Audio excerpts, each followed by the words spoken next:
Hey Trendsetters, Scarab Boat Update number 10 probably. We've been at it about 2.5 years now. It's been over, way over 1,000 man hours put in. Probably, I think I've calculated it to approximately 1,800 man hours. We do probably about 3 Sundays a month on average of full 8-hour days, 9-hour days. And then during the week I spend just ordering parts and chasing up bits and pieces, and it's like a second job almost, this bloody boat, but we're getting there. So recently one of my outboard Bravo legs was all busted up with salt water and seized, and it wasn't very economical to fix. So I found this one for sale, and I had about 10 hours of stripping to get all the anti-foul and old paint off it. It was horrible, but it's been painted now. I've checked it out inside, it looks sweet. I've bought new seals, I've got to pressure test it, and then it's ready to go in. So most of the hard work of sanding, powder coating, grinding, and all the hull work is all finished, thank God. We're on the downhill stretch. Come and have a look at the rest of the stuff.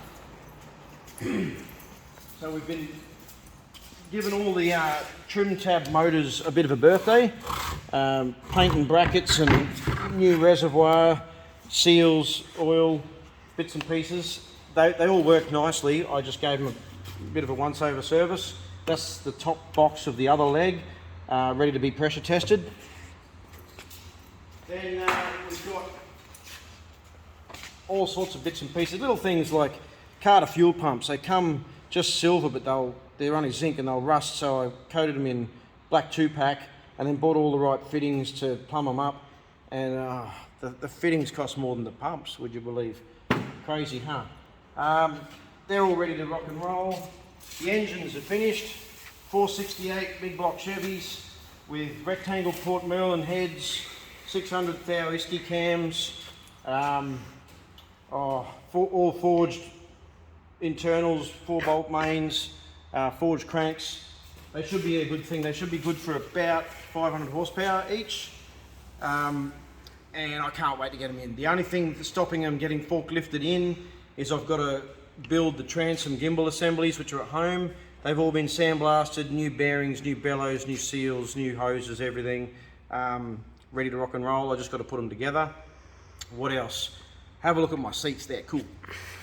I've got the seat bases from the old seats, so I've just got to chop them with an angle grinder, chop about 4 inches out of them and narrow them and weld them back together and give these a quick coat of 2-pack and put the trims on the outside. And I've got 6 Polaris Razor seats out of the Polaris side-by-side Razors. How cool are they? They're going to look killer. There's going to be 2 in the front on swivels that turn around to face the back seats once you're parked, and 4 across the back as a long bench of 4 seats. And they've got these cute little handles here, and you lift them and they just lift straight out, so you can chuck them on the beach and sit on the beach if you want, or pull them out to hose them out. Should be pretty cool. We had to make a whole bunch of 12 seat tracks for it. The guy that sold me them promised me all 12 seat tracks, didn't deliver on them, and then ghosted me and wouldn't give me anything. So we had to make them. Excuse me, been a bit crook. A mate Sal plasma cut them out, the rails, and another mate Paul Curley folded them, and then I've got another mate from Polaris, Simon Gloin. He sold me all these little cool catches because I thought I was going to have to make these on the 3D printer that we bought for work over there, but that saved us a whole lot of work and hassle in buying the little catches that release the seats at the back.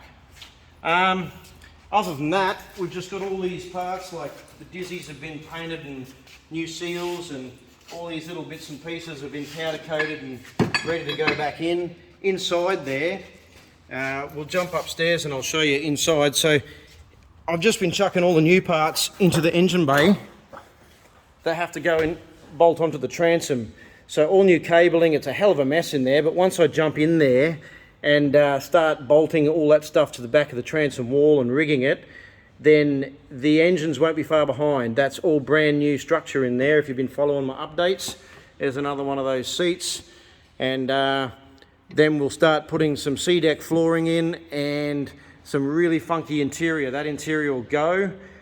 Everything inside will be either vinyl wrapped or reupholstered in new vinyl.